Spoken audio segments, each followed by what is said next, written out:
ಶ್ರೀಕೃಷ್ಣ ಸಂಧಾನ. ಧೃತರಾಷ್ಟ್ರನಿಗೆ ಕೃಷ್ಣನು ಹೇಳುತ್ತಾನೆ, ಪುತ್ರ ಶೋಕಂ ನಿರಂತರಂ, ಹಾಗಾಗಿ ನೀನು ಯುದ್ಧವನ್ನು ನಿಲ್ಲಿಸು ಅಂತ ಎಲ್ಲ ರೀತಿಯಿಂದಲೂ ಹೇಳುತ್ತಿದ್ದಾಗ ಎಲ್ಲರೂ ಮಂತ್ರಮುಗ್ಧರಾಗಿ ಕೇಳುತ್ತಿದ್ದರು. ಕೃಷ್ಣ ಮಾತು ಮುಗಿಸಿದರೂ ಯಾರೂ ಮಾತನಾಡಲಿಲ್ಲ. ಕೆಲವು ಕ್ಷಣಗಳ ನಂತರ ಧೃತರಾಷ್ಟ್ರನೇ ಕೃಷ್ಣ ಶಾಂತಿಯ ಅವಶ್ಯಕತೆ ತಿಳಿಸಿದೆ. ಆದರೆ ನಾನು ಅಸಹಾಯಕನಾಗನೆಂಬುದು ನಿನಗೆ ಕಾಣಿಸದೆ, ನಾನಿಲ್ಲಿ ಯಜಮಾನ ಅಲ್ಲ, ನನ್ನಿಷ್ಟೇ ಇಲ್ಲಿ ನಡೆಯುವುದಿಲ್ಲ. ನನ್ನ ಮಕ್ಕಳು ನನ್ನ ಮಾತನ್ನು ಲೆಕ್ಕಿಸುವುದಿಲ್ಲ. ನೀನು ರಾಧೇಯನನ್ನು ದುರ್ಯೋಧನನನ್ನು ಒಪ್ಪಿಸುವುದಾದರೆ ನನಗೆ ಸಂತೋಷ. ಆದರೆ ಅವರು ಯಾರ ಬುದ್ಧಿಯನ್ನು ಕೇಳುತ್ತಿಲ್ಲ. ಗಾಂಧಾರಿ, ವಿದುರ, ಭೀಷ್ಮ ಎಲ್ಲರೂ ಕೇಳಿದರೂ ಪ್ರಯೋಜನವಾಗಿಲ್ಲ. ಅವರೆಲ್ಲ ಸೋತಿರುವಲ್ಲಿ ನೀನು ಒಂದು ವೇಳೆ ಯಶಸ್ವಿಯಾದರೆ ನಾನು ನಿನಗೆ ಚಿರಋಣಿಯಾಗಿರುತ್ತೇನೆ ಎಂದನು. ಆಗ ದುರ್ಯೋಧನನ ಕಡೆಗೆ ತಿರುಗಿದ ಕೃಷ್ಣನು, ದುರ್ಯೋಧನ, ನನ್ನ ಮಾತನ್ನು ಕೇಳು. ನೀನು ಕುರುವಂಶದ ಸುಪುತ್ರ, ಶ್ರೀಮಂತ. ನಿನ್ನ ವಂಶಕ್ಕೆ ಸಹಜವಲ್ಲದ ರೀತಿಯಲ್ಲಿ ಏಕೆ ವರ್ತಿಸುತ್ತಿರುವೆ? ಇದು ನಿನ್ನ ವರ್ತನೆ ತಪ್ಪು. ಇದು ನಿನ್ನ ಹೆಸರನ್ನು ಶಾಶ್ವತವಾಗಿ ಹಾಳು ಮಾಡುವುದು. ನಿನ್ನನ್ನು ಈಗ ಉಳಿಸಿಕೊಳ್ಳಬೇಕು. ಈಗಲೂ ಕಾಲ ಮಿಂಚಿಲ್ಲ. ನೀನು ಮನಸ್ಸು ಮಾಡಿದರೆ ಸರಿಪಡಿಸಿಕೊಳ್ಳಬಹುದು. ಪಾಂಡವರೊಂದಿಗೆ ಸಂಧಿ ಮಾಡಿಕೊಂಡರೆ ಇಲ್ಲಿರುವವರೆಲ್ಲರಿಗೂ ಸಂತೋಷವಾಗುವುದು. ನಿನ್ನ ತಂದೆ ತಾಯಿಗಳು ಅದಕ್ಕೆ ಸಿದ್ಧರಾಗಿರುವರು. ಹಿರಿಯರ ಮಾತನ್ನು ಮೀರಬೇಡ. ನೀನು ನಿನ್ನ ತಮ್ಮಂದಿರ ಕರ್ಣ, ಶಕುನಿಯ ಸಹಾಯದಿಂದ ಲೋಕಾಧಿಪತಿಯಾಗಿರುವುದಕ್ಕೆ ಹೊರಟಿರುವೆ. ಶೂರರಾದ ಪಾಂಡವರ ಸ್ನೇಹವಿದ್ದರೆ ಇನ್ನೂ ಒಳ್ಳೆಯದಲ್ಲವೇ? ಅವರು ನಿನ್ನ ಬೆಂಬಲಗಿಂತ ಎಷ್ಟೋ ಉತ್ತಮರು. ಈ ನಿನ್ನ ಅಜ್ಜ, ನಿನ್ನ ಕಡೆಗಿರುವ ಎಲ್ಲ ವೀರರು ಯಾರೂ ಅರ್ಜುನನಿಗೆ ಸರಿಗಟ್ಟಲಾರರು. ನೀನು ಅವರ ಸ್ನೇಹ ಮಾಡಿಕೊಂಡರೆ ಅವರು ನಿನ್ನನ್ನು ಯುವರಾಜನಂತೆ ಒಪ್ಪಿಕೊಳ್ಳುವರು. ನಿನ್ನ ತಂದೆ ರಾಜನಾಗಿ ಮುಂದುವರಿಯುವನು. ಅವರು ನಿನ್ನ ರಾಜ್ಯಕ್ಕೆ ಆಸೆ ಪಡದೆ ತಮ್ಮ ಪಾಲಿನ ನೆಲದ ಮೇಲೆ ಸುಖವಾಗಿರುವರು. ಅವರು ನಿನ್ನ ಬೆಂಬಲಿಗರನ್ನಾಗಿ ಏಕೆ ಮಾಡಿಕೊಳ್ಳುತ್ತಿಲ್ಲ? ಹಾಗೆ ಮಾಡಿಕೊಂಡರೆ ಯಾರು ತಾನೇ ನಿನ್ನನ್ನು ಹೆದರಿಸಲು ಸಾಧ್ಯ? ಯೋಚಿಸುತ್ತಾ ನೋಡು. ಹಾವು ಪೊರೆಯನ್ನು ಬಿಡುವಂತೆ ಈ ಪಾಪವನ್ನು ಕಿತ್ತೊಗೆ. ಹೊಸ ತೇಜಸ್ಸಿನೊಂದಿಗೆ ಹೊರಗೆ ಬಾ. ಪಾಂಡವರಿಗೆ ಅರ್ಧ ರಾಜ್ಯವನ್ನು ಕೊಟ್ಟು ಲೋಕವನ್ನು ವಿನಾಶದಿಂದ ಉಳಿಸು ಎಂದನು. ಕೃಷ್ಣನು ತನ್ನ ಮಾತನ್ನು ಮುಗಿಸಿದನು. ಭೀಷ್ಮ, ದ್ರೋಣರು ಕೃಷ್ಣನ ಮಾತನ್ನು ಸಮರ್ಥಿಸಿದರು. ವಿದುರನು, ನಿನಗಾಗಿ ನಾನು ದುಃಖಿಸುವುದಿಲ್ಲ. ವೃದ್ಧಾಪ್ಯದಲ್ಲಿ ಮಕ್ಕಳಿಲ್ಲದೆ ಸಹಾಯವಿಲ್ಲದೆ ಸ್ನೇಹಿತರಿಲ್ಲದೆ ನರಳಿರುವ ನಿನ್ನ ತಂದೆ ತಾಯಿಗಳಿಗೆ ದುಃಖಿಸುತ್ತೇನೆ. ನಿನ್ನಂತಹ ಪಾಪಿಗೆ ಜನ್ಮ ಕೊಟ್ಟು ತಪ್ಪು ಮಾಡಿದ್ದಕ್ಕಾಗಿ ಅವರು ಈಗ ನರಳಾಡಬೇಕಾಗುತ್ತದೆ ಎಂದನು.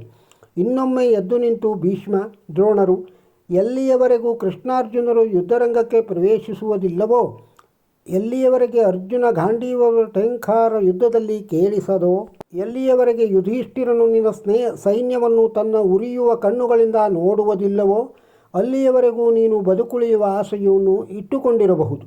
ಸಿಟ್ಟಿನಿಂದ ಕೆಂಪುದುಳ್ಳ ಕಣ್ಣುಗಳುಳ್ಳ ಭೀಮನು ನಿನ್ನ ಸೈನ್ಯವನ್ನು ಚೆಲ್ಲಾಪಿಲ್ಲಿಯಾಗಿಸುವನು.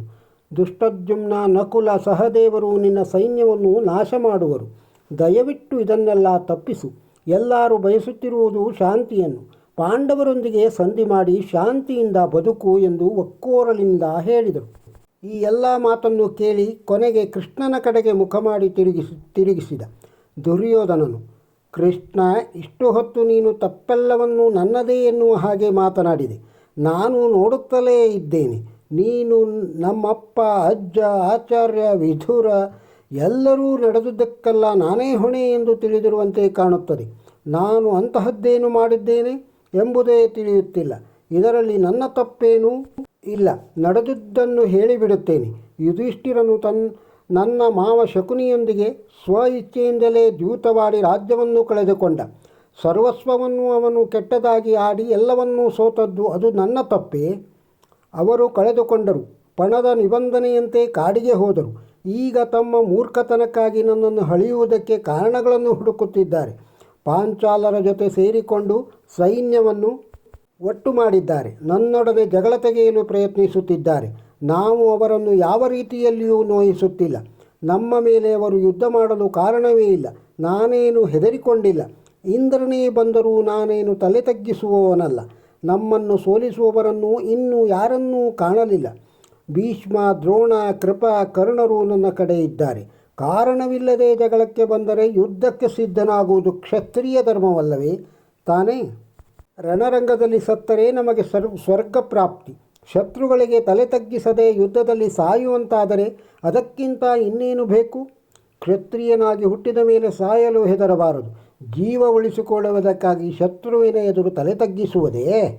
ರಾಜನಾದವನು ಬಗ್ಗುವುದಿಲ್ಲ. ನಾನು ರಾಜನಂತೆ ಬದುಕಿದೆ. ಗೌರವವಾದ ಹಿರಿಯರಿಗೆ ಮಾತ್ರ ತಲೆ ತಗ್ಗಿಸುತ್ತೇನೆ, ಹೊರತು ಬೇರೆ ಯಾರಿಗೂ ತಲೆ ತಗ್ಗಿಸುವುದಿಲ್ಲ. ಈ ಇಂದ್ರಪ್ರಸ್ಥವು ಹಳೆಯ ಕಾಲದಲ್ಲಿ ನಮ್ಮಪ್ಪ ಕೊಟ್ಟದ್ದೂ ಹೌದು, ಒಪ್ಪುವೆ. ಆದರೆ ನಾನು ಬದುಕಿರುವವರೆಗೆ ಅದು ಅವರಿಗೆ ಪುನಃ ಸಿಕ್ಕುವುದಿಲ್ಲ. ನನ್ನ ತಂದೆ ಧೃತರಾಷ್ಟ್ರನಿರುವವರೆಗೂ ನಾವು ಪಾಂಡವರು ನಮ್ಮ ಕತ್ತಿಗಳನ್ನು ಒರೆಯಲ್ಲಿಯೇ ಇಟ್ಟುಕೊಂಡು ಅವನ ಆಶ್ರಿತರಾಗಿ ಬದುಕಬೇಕು. ಪಾಂಡವನ ಪ್ರಸ್ಥವನ್ನು ಯುಧಿಷ್ಠಿರನಿಗೆ ಕೊಟ್ಟಾಗ ನಾನಿನ್ನೂ ಚಿಕ್ಕವನಾಗಿದ್ದೆ. ಆದ್ದರಿಂದ ನನ್ನನ್ನು ಯಾರೂ ಕೇಳಲಿಲ್ಲ. ಅದನ್ನು ಭಯದಿಂದಲೋ ಅಜ್ಞಾನದಿಂದಲೋ ಕೊಟ್ಟಿರಬಹುದು. ಅದನ್ನು ನಾನು ಅರಿಯೆ. ಕೃಷ್ಣ, ಈ ನನ್ನ ಮಾತನ್ನು ನೀನು ನೆನಪಿಡು. ಅರ್ಧ ರಾಜ್ಯವನ್ನಿರಲಿ, ಸೂಜಿ ಮೊನೆಯಷ್ಟು ಭೂಮಿಯನ್ನು ಸಹ ಪಾಂಡವರಿಗೆ ನಾನು ಕೊಡುವುದಿಲ್ಲ ಎಂದನು. ಕೃಷ್ಣನು ವಿಚಿತ್ರವಾಗಿ ನಕ್ಕನು. ಅದರಲ್ಲಿ ದುರ್ಯೋಧನನ ಮೇಲೆ ಅಯ್ಯೋ ಪಾಪ ಎಂಬ ಭಾವವಿದ್ದಂತೆ ತಿರಸ್ಕಾರವೂ ಇದ್ದಿತು. ಕೋಪವಿದ್ದಂತೆ ದುಃಖವೂ ಇತ್ತು. ಕೃಷ್ಣನ ಇಂತಹ ನಗುವನ್ನು ಅವರಿಗೆ ಕೇಳಿರದಿದ್ದ ಇಡೀ ಸಭೆ ಅವ್ಯಕ್ತ ಭಯದಿಂದ ನಡುಗಿ ಹೋಯಿತು. ಅವನು ಮುಗುಳು ನಗು, ಹುಬ್ಬುಗಂಟುಕ್ಕುವಿಕೆ, ವಿಷಾದ ಭಾವ ಎಲ್ಲವನ್ನೂ ಕಂಡಿದ್ದ ಅವರಿಗೆ ಈ ನಗುವು ಮಾತ್ರ ಹೊಸದಾಗಿತ್ತು. ಎಲ್ಲರ ಹೃದಯವೂ ತತ್ತರಿಸುವಂತೆ ಮಾಡಿತ್ತು. ಕೃಷ್ಣನ ಕುಳಿತಿರುವ ಆಸನದಿಂದ ಇದ್ದಕ್ಕಿದ್ದಂತೆ ಎದ್ದು ನಿಂತನು. ಕ್ರೋಧದಿಂದ ಕಣ್ಣು ಕೆಂಪಾಗಿರಲು ಅದೇ ವಿಚಿತ್ರ ನಗುವನ್ನು ನಕ್ಕು ದುರ್ಯೋಧನನಿಗೆ ರಣರಂಗದಲ್ಲಿಗೆ ಹಾಸಿಗೆ ಹಾಕುವ ಅಭಿಲಾಷೆ. ಹಾಗೆಯೇ ಆಗಲಿ, ನೀನು ಬಯಸಿದ್ದನ್ನು ಖಂಡಿತ ಪಡೆಯುವೆ. ಯಾವಾಗಲೂ ಬಯಸಿದ್ದನ್ನೇ ಪಡೆದು ಇರುವೆ. ಗಟ್ಟಿಯಾಗಿರು. ಕೆಲವೇ ದಿನಗಳಲ್ಲಿ ನಡೆಯಲಿರುವ ಮಾರಣ ಹೋಮ, ನೀನು ಬಯಸುತ್ತಿರುವ ಸಾವು ನಿನ್ನದಾಗುತ್ತದೆ. ನೀನು, ನಿನ್ನ ಗೆಳೆಯರು ನೀವು ಬಯಸುವುದನ್ನು ಪಡೆದುಕೊಳ್ಳುವಿರಿ. ನೀನು ಪಾಂಡವರಿಗೆ ಯಾವ ರೀತಿ ತೊಂದರೆಯೂ ಮಾಡಿಲ್ಲ ಎಂದು ಹೇಳಿರುವೆ. ನಿನ್ನ ಪ್ರತಿಯೊಂದು ಪಾಪಕ್ಕೂ ಸಾಕ್ಷಿಯಾಗಿರುವ ವಿವೇಕಿಗಳು, ಹಿರಿಯರು ಇರುವ ಈ ಸಭೆಯಲ್ಲಿ ಅದನ್ನು ಹೇಳಲು ನಿನಗೆಷ್ಟು ಧೈರ್ಯ? ನಿನ್ನ ಮಾತು ನಿಜವೋ ಸುಳ್ಳೋ ಎಂದು ಕೇಳಿರುವ ಅವರೇ ತೀರ್ಮಾನಿಸಿಕೊಳ್ಳಲಿ. ಪಾಂಡವರ ಪುರೋಭಿವೃದ್ಧಿಯನ್ನು ಕಂಡು ಅಸೂಯೆಯಿಂದ ಉರಿಯುತ್ತಾ ನೀನು ಮಾವ ಶಕುನಿಯು ಆ ರುಜಬುದ್ಧಿಯ ಯುಧಿಷ್ಠಿರನೊಂದಿಗೆ ದ್ಯೂತವಾಡಿದಿರಿ. ನಿನ್ನ ದುಷ್ಟಬುದ್ಧಿಯ ಶಕುನಿಯಾಡಿದ ಮೋಸದಾಟದಲ್ಲಿ ಕಪಟವನ್ನೇ ಅರಿಯದ ಆ ಮನುಷ್ಯ ಗೆಲ್ಲುವುದಾದರೂ ಹೇಗೆ? ಈ ಆಟ ಮನುಷ್ಯನ ಸ್ಪಷ್ಟ ಚಿಂತನೆಯನ್ನು ತೊಡೆದು ಹಾಕುತ್ತದೆ ಎಂದು, ಗೆಳೆಯರನ್ನು ಬೇರ್ಪಡಿಸುತ್ತದೆ ಅಂತ ಎಲ್ಲರಿಗೂ ಗೊತ್ತು. ಅಂತಹ ಆಟವಾಡಿ ಅವರೆಲ್ಲದರನ್ನೂ ಕಸಿದುಕೊಂಡೆ. ಆದರೂ ನಾನೇನು ತಪ್ಪು ಮಾಡಿಲ್ಲವೆಂದು ಹೇಳುತ್ತೀವೆಯಲ್ಲವೇ? ನೀನಾಡಿದ ಮಾತುಗಳನ್ನಾಡಿ ನನ್ನ ಸೋದರನ ಹೆಂಡತಿಯನ್ನು ಯಾರು ತಾನೇ ಅವಮಾನಿಸುತ್ತಾನೆ? ಇಲ್ಲಿ ಕುಳಿತಿರುವ ಇದೇ ಜನರು ಅಂದಿನ ಸಭೆಯಲ್ಲಿಯೂ ಕುಳಿತಿದ್ದರು. ಅವರು ನೀ ಆಡಿರುವ ಮಾತುಗಳನ್ನು ಕೇಳಿರುವರು. ನಿನ್ನ ಪಾಪಿ ಸನ್ನಿಧಾನಕ್ಕೆ ಪಾಂಡವರ ಜೀವಕ್ಕಿಂತ ಹೆಚ್ಚಾದ ದ್ರೌಪದಿಯನ್ನು ದುಶ್ಯಾಸನಿಂದ ಎಳೆದು ತರಿಸಿದೆ. ಅವರೆಲ್ಲ ಆಗ ಮೌನವಾಗಿದ್ದರು. ಪಾಂಡವರು ಧರ್ಮವನ್ನು ಮೀರಿ ನಡೆದು ಆಗಬಾರದೆಂದು ಯುಧಿಷ್ಠಿರನು ಆಗ ಸುಮ್ಮನಿದ್ದನು. ಅವರು ವನವಾಸಕ್ಕೆ ಹೊರಟಾಗ ನೀನಾಡಿದ ಅವಹೇಳನದ ಮಾತುಗಳನ್ನು ಇದೇ ಹಿರಿಯರು ಕೇಳಿರುವರಲ್ಲವೇ? ತನ್ನವರೇ ಆದ ಬಂಧುಗಳೊಡನೆ ಯಾವ ಸತ್ಪುರುಷನು ತಾನೇ ಹಾಗೆ ನಡೆದುಕೊಳ್ಳುತ್ತಾನೆ? ನೀನು, ನಿನ್ನ ದುಶ್ಯಾಸನ, ನಿನ್ನ ಗೆಳೆಯ ರಾಧೇಯ ಅಂದು ಮರೆಯಬಾರದ ಅತಿರೇಕದ ಮಾತುಗಳನ್ನಾಡಿದಿರಿ. ಪಾಂಡವರು ಚಿಕ್ಕವರಿದ್ದಾಗ ಅವರನ್ನು ಅವರ ತಾಯಿಯೊಂದಿಗೆ ಸೇರಿಸಿ ವಾರಣಾವತದಿಂದ ಅರಗಿನ ಮನೆಯಲ್ಲಿ ಸುಟ್ಟು ಹಾಕಲು ಯತ್ನಿಸಿದಿರಿ. ಅದು ಯಶಸ್ವಿಯಾಗಲಿಲ್ಲವೆಂದ ಮಾತ್ರಕ್ಕೆ ಅದು ಯಾರಿಗೂ ತಿಳಿಯದ ಸಂಗತಿಯೇನಲ್ಲ. ಪಾಂಡವರು 1 ವರ್ಷ ಏಕಚಕ್ರ ನಗರದಲ್ಲಿ ಒಬ್ಬ ಬ್ರಾಹ್ಮಣನ ಮನೆಯಲ್ಲಿ ಭಿಕ್ಷೆ ಬೇಡಿ ಜೀವಿಸುತ್ತಾ ತಲೆಮರೆಸಿಕೊಂಡಿರಬೇಕಾಗಿತ್ತು. ಭೀಮನಿಗೆ ವಿಷ ಹಾಕಿಸಿದೆ, ಸರ್ಪಗಳಿಂದ ಕತ್ತಿಸಿ ನೀರಿನಲ್ಲಿ ಮುಳುಗಿಸಿದೆ. 1000 ರೀತಿಯಲ್ಲಿ ಅವನನ್ನು ಕೊಲ್ಲಿಸುವ ನಿನ್ನ ಪ್ರಯತ್ನ ನಿಷ್ಫಲವಾಯಿತು. ಇದನ್ನೆಲ್ಲ ಮಾಡಿದ ನೀನು ಪಾಂಡವರಿಗೆ ಏನೂ ತೊಂದರೆ ಮಾಡಿಲ್ಲ ಎನ್ನುತ್ತೀವೆಯಲ್ಲವೇ? ಅವರ ಹಕ್ಕನ್ನು ಅವರಿಗೆ ಕೊಡುವುದಿಲ್ಲವೆಂದು ಹೇಳುತ್ತೀಯಲ್ಲವೇ? ಅವರು ಅದನ್ನು ತೆಗೆದುಕೊಳ್ಳುವ ಸಂದರ್ಭ ಬಂದೇ ಬರುತ್ತದೆ. ಇಷ್ಟು ಹೃದಯಹೀನನಾಗಿ ನಡೆದುಕೊಂಡಿರುವ ನಿನ್ನ ವಿವೇಕ ಎಲ್ಲಿ ಹೋಯಿತು? ಇಲ್ಲವಾದರೆ ಸಂಧಿಯಿಂದಾಗುವ ಪ್ರಯೋಜನಗಳನ್ನು ತಿಳಿದೂ ಯುದ್ಧವನ್ನೇಕೆ ಆರಿಸಿಕೊಳ್ಳುತ್ತಿದ್ದೆ? ಈ ಭೂಮಿ ಹೊತ್ತಿರುವ ಪರಮ ಪಾಪಿ ನೀನು. ನಿನ್ನನ್ನು ಕಂಡರೆ ಜಿಗುಪ್ಸೆಯಾಗುತ್ತಿದೆ, ಛೀ ಎಂದನು. ದುಶ್ಯಾಸನನು, ಅಣ್ಣ, ಹಿರಿಯರೆಲ್ಲ ಸೇರಿ ನಿನ್ನ ಕೈಗಳನ್ನು ಕಟ್ಟಿ ಕೃಷ್ಣನಿಗೆ ಒಪ್ಪಿಸಿ ಬಿಡುವಂತೆ ಕಾಣುತ್ತದೆ. ಎಲ್ಲರೂ ಯುಧಿಷ್ಠಿರನೊಂದಿಗೆ ಸಂಧಿ ಮಾಡಿಕೋ ಎನ್ನುತ್ತಿದ್ದಾರೆ ಮತ್ತು ಎಲ್ಲರೂ ಸೇರಿ ನಿನ್ನನ್ನು ರಾಧೆಯನನ್ನು ಬಂಧಿಸಿ ಯುಧಿಷ್ಠಿರನಿಗೆ ಒಪ್ಪಿಸುವುದು ಖಂಡಿತ ಎಂದನು. ಇದನ್ನು ಕೇಳಿದ ದುರ್ಯೋಧನನು ಸರ್ಪದಂತೆ ಬುಸುಗುಟ್ಟುತ್ತಾ ಎದ್ದು ಅಲ್ಲಿದ್ದ ಹಿರಿಯರ ಕಡೆಗೂ ನೋಡದೆ ಕೃಷ್ಣನೆದುರಿಗೆ ತಲೆ ಎತ್ತಿಕೊಂಡು ರಭಸದಿಂದ ನಡೆಯುತ್ತಾ ಸಭೆಯಿಂದ ಹೊರಟೇ ಹೋದ. ಅವನದು ಮಿತಿಮೀರಿದ ದುರಹಂಕಾರ. ತನ್ನ ಮೇಲೆ ನಿರ್ಣಯ ಸಾರಿದ ಸಭೆಯಲ್ಲಿರುವುದಾದರೂ ಹೇಗೆ? ಅವನೊಂದಿಗೆ ಅವನ ಸಹೋದರರು, ಅವನ ಮಂತ್ರಿಗಳು, ಅವನ ಮಿತ್ರ ರಾಜರುಗಳು ಸಭಾತ್ಯಾಗ ಮಾಡಿದರು. ಬಲು ಬೇಗ ಅರ್ಧ ಸಭೆಯೇ ಬರಿದಾಯಿತು. ದುರ್ಯೋಧನ ಅವನ ಅನುಚರರೊಂದಿಗೆ ಸಭಾತ್ಯಾಗ ಮಾಡಿದ್ದನ್ನು ಭೀಷ್ಮರು ನೋಡಿ ಬೇಸರಪಟ್ಟುಕೊಂಡರು ಮತ್ತು ಕೋಪವೂ ಬಂದಿತು. ಆಗ ಭೀಷ್ಮರೇ, ಕೃಷ್ಣ ಅವರ ಕಾಲ ಸಮೀಪಿಸಿದೆ. ನಾನು ಅದನ್ನು ತಡೆಯಲೆತ್ನಿಸಿದೆ, ಆದರೆ ಅದು ಸಾಧ್ಯವಾಗಲಿಲ್ಲ. ಈ ಮನುಷ್ಯನ ಕತೆ ಮುಗಿಯಿತು. ಕಾಲ ಪಕ್ವವಾಗಿದೆ. ಅವರೆಲ್ಲ ಸಾಯುವುದು ಖಂಡಿತ ಎಂದನು. ಅವರನ್ನೆಲ್ಲ ನೋಡಿದ ಕೃಷ್ಣನು, ನೀವೆಲ್ಲ ಒಟ್ಟಾಗಿಯೇ ಇದಕ್ಕೆ ಜವಾಬ್ದಾರರು. ಈ ಪಾಪಿಯನ್ನು ಬಹು ಹಿಂದೆಯೇ ಬಂಧಿಸುತ್ತಿರಬೇಕಾಗಿತ್ತು. ಈಗಲಾದರೂ ಮಾಡಿ. ನಿಮ್ಮ ಒಳ್ಳೆಯದಕ್ಕಾಗಿ ಹೇಳುತ್ತಿರುವನು. ಕಂಸನು ಹೀಗೆಯೇ ಎಲ್ಲರನ್ನೂ ಹಿಂಸಿಸುತ್ತಿರುವಾಗ ನಾನು ಅವನನ್ನು ಕೊಂದುಬಿಟ್ಟೆ. ಕುಲದ ಹೆಸರನ್ನು ನಾನು ಕಾಪಾಡಬೇಕಾಗಿತ್ತು. ಅವನನ್ನು ಕೊಂದದ್ದು ತಪ್ಪೆಂದು ನನಗೆ ಅನಿಸಲಿಲ್ಲ. ದುರ್ಯೋಧನ, ದುಶ್ಯಾಸನ, ಶಕುನಿ, ಕರ್ಣ ಈ 4 ಜನರನ್ನು ಬಂಧಿಸಿ ಪಾಂಡವರ ಕೈಗೆ ಕೊಟ್ಟುಬಿಡಿ. ಕುಟುಂಬಕ್ಕಾಗಿ ಒಬ್ಬನನ್ನು, ಹಳ್ಳಿಗಾಗಿ ಕುಟುಂಬವನ್ನು, ಸಮುದಾಯಕ್ಕಾಗಿ ಹಳ್ಳಿಯನ್ನು, ತನ್ನ ಜೀವ ಉಳಿಸಿಕೊಳ್ಳುವುದಕ್ಕಾಗಿ ಸಮಸ್ತವನ್ನೂ ತ್ಯಾಗ ಮಾಡಬೇಕೆಂದು ತಿಳಿದವರು ಹೇಳುತ್ತಾರೆ. ಹೀಗೆ ಮಾಡಿದರೆ ಮಾತ್ರವೇ ಕ್ಷತ್ರಿಯ ಕುಲನಾಶವನ್ನು ತಪ್ಪಿಸಬಹುದು. ನಾನು ಹೇಳುವುದನ್ನು ತಕ್ಷಣವೇ ಮಾಡಿರಿ ಎಂದನು. ಕೃಷ್ಣನ ಈ ಕೋಪದ ನುಡಿಗಳನ್ನು ಕೇಳಿ ವಿದುರನನ್ನು ಕರೆದ ಧೃತರಾಷ್ಟ್ರನು, ಹೋಗು ವಿದುರ, ಗಾಂಧಾರಿಯನ್ನು ಕರೆದುಕೊಂಡು ಬಾ. ಅವಳೊಂದಿಗೆ ನನ್ನ ಮಗನಿಗೆ ಬುದ್ಧಿ ಹೇಳಿಸಿ ನೋಡುತ್ತೀನಿ. ಅವಳು ಅವನಿಗೆ ಸರಿಯಾದ ಮಾರ್ಗದರ್ಶನ ಮಾಡಬಹುದು. ಅದು ಸಾಧ್ಯವಾದರೆ ಮುಂಬರುವ ಅಪಾಯವನ್ನು ಹೇಗಾದರೂ ತಪ್ಪಿಸಬಹುದು ಎಂದನು. ಅವನು ಹೋಗಿ ಗಾಂಧಾರಿಯನ್ನು ಕರೆತರುವ ಹೊತ್ತಿಗೆ ಸಭೆ ಹೆಚ್ಚು ಕಡಿಮೆ ಖಾಲಿಯಾಗಿತ್ತು. ಗಾಂಧಾರಿಯು ವಿವೇಕಿಯೂ ಹೆಚ್ಚು ದೂರದೃಷ್ಟಿಯುಳ್ಳವಳು ಆಗಿದ್ದಳು. ಧೃತರಾಷ್ಟ್ರನು, ಗಾಂಧಾರಿ, ನಿನ್ನ ಮಗನು ಪಾಪದ ಹಾದಿಯಲ್ಲಿ ಬಹುದೂರ ನಡೆದಿರುವನು. ಅವನು ಯಾರೊಬ್ಬರ ಮಾತಿಗೂ ಬೆಲೆ ಕೊಡದೆ ಸಭಾತ್ಯಾಗ ಮಾಡಿ ಹೊರಟು ಹೋಗಿರುವನು ಎನ್ನಲು ಗಾಂಧಾರಿಯು, ವಿಧುರ, ನನ್ನ ಮಗನನ್ನು ಕರೆದುಕೊಂಡು ಬಾ ಎಂದು ಹೇಳಿ ಕಳುಹಿಸಿದಳು. ಧೃತರಾಷ್ಟ್ರನಿಗೆ ಗಾಂಧಾರಿಯು, ಪರಮಲೋಭಿಯಾದವನೊಬ್ಬನು ರಾಜ್ಯವನ್ನಾಳುವುದು ತರವಲ್ಲ. ದುರ್ಯೋಧನನು ಲೋಭಿ ನಿಜ, ಆದರೆ ದೊರೆಯೇ ಈ ಘಟನೆಗೆ ನನ್ನ ಮಗನಿಗಿಂತ ನೀನೇ ಹೆಚ್ಚು ಕಾರಣನೆಂದು ನನಗೆ ತೋರುತ್ತದೆ. ಮಗನ ಮೇಲಿನ ಅತಿಯಾದ ಪ್ರೀತಿಯಿಂದ ನೀನು ಅವನ ನಡತೆಯನ್ನು ತಿದ್ದಲಿಲ್ಲ. ತಿಳಿದು ಇಷ್ಟಪಟ್ಟೆ. ಅವನ ನಡತೆಯನ್ನು ತಿದ್ದಲಿಲ್ಲ. ಜೊತೆಗೆ ನೀನು ನಿಯಂತ್ರಿಸಲಾರೆ. ನಾನು ಬೇಡವೆಂದರೂ ಎಚ್ಚರಿಸಿದರೂ ನೀನು ಅವನನ್ನು ರಾಜನಾಗಿ ಮಾಡಿದರ ಫಲವನ್ನು ಈಗ ನೀನು ಅನುಭವಿಸುತ್ತಿರುವೆ. ಬಂಧುಗಳ ಮೇಲೆ ನಿನಗೆ ಪ್ರೀತಿ ಇಲ್ಲ. ನಿನ್ನುಳಿದು ಯಾವ ರಾಜ ತಾನೇ ಹೀಗೆ ತನ್ನವರೇ ಆದ ಮಕ್ಕಳಿಗೆ ದಾಯಾದಿ ಮತ್ಸರವನ್ನು ಪ್ರೋತ್ಸಾಹಿಸಿರುವನು ಎಂದಳು. ತಾಯಿ ಕರೆದಳು ಎಂದು ದುರ್ಯೋಧನನು ಸಭೆಗೆ ಹಿಂತಿರುಗಿ ಮತ್ತೆ ಬಂದನು. ಅವನ ಕಣ್ಣುಗಳು ಸಿಟ್ಟಿನಿಂದ ಕೆಂಪಡರಿಯೇ ಇದ್ದವು. ಅವನನ್ನು ಕುರಿತು ಗಾಂಧಾರಿಯು, ಮಗನೇ, ನನ್ನ ಮಾತನ್ನು ಕೇಳು. ನೀನು ಸುಖವಾಗಿರಬೇಕೆಂಬುದೇ ನನ್ನ ಅಪೇಕ್ಷೆ. ಕುರು ರಾಜ್ಯದಂತಹ ರಾಜ್ಯಕ್ಕೆ ದೊರೆಯಾಗಿರುವುದು ಸುಲಭವೇನಲ್ಲ. ನೀನು ಅದಕ್ಕೆ ಯೋಗ್ಯನಾಗಿರಬೇಕು. ದುರಾಸೆ, ಅಹಂಕಾರಗಳೆಂಬ 2 ಗುಣಗಳಿಂದ ಕೂಡಿದವರು ರಾಜ್ಯವನ್ನು ಆಳಲಾರ. ರಾಜ್ಯವನ್ನಾಳುವವನು ತನ್ನ ಸಮಸ್ತ ಇಂದ್ರಿಯಗಳನ್ನು ನಿಗ್ರಹಿಸಿರಬೇಕು. ರಾಜ್ಯವಾಳಲು ನೀನು ಯೋಗ್ಯನಲ್ಲ. ನಿನ್ನನ್ನು ನೀನು ಜಯಿಸಿಲ್ಲ. ಇನ್ನು ಶತ್ರುಗಳನ್ನು ಹೇಗೆ ಗೆಲ್ಲುವೆ?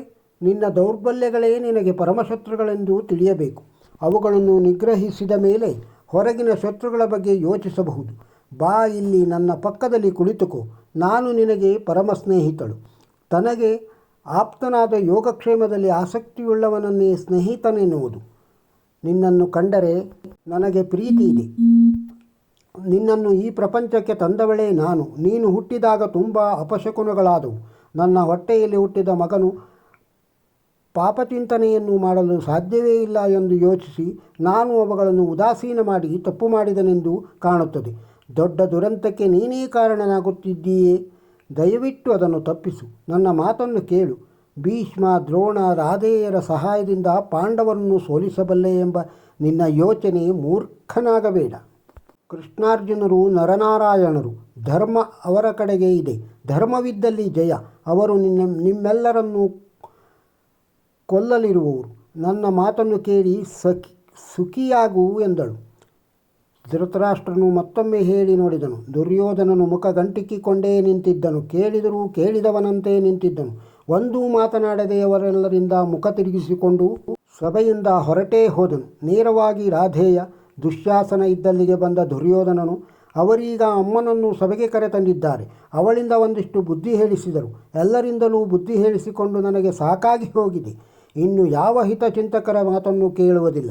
ಈ ಕೃಷ್ಣ ಅವರಿಗೆ ಹೇಳಿ ನಮ್ಮನ್ನು ಬಂಧಿಸುವ ಮುನ್ನ ನಾವೇ ಅವನನ್ನು ಬಂಧಿಸೋಣ.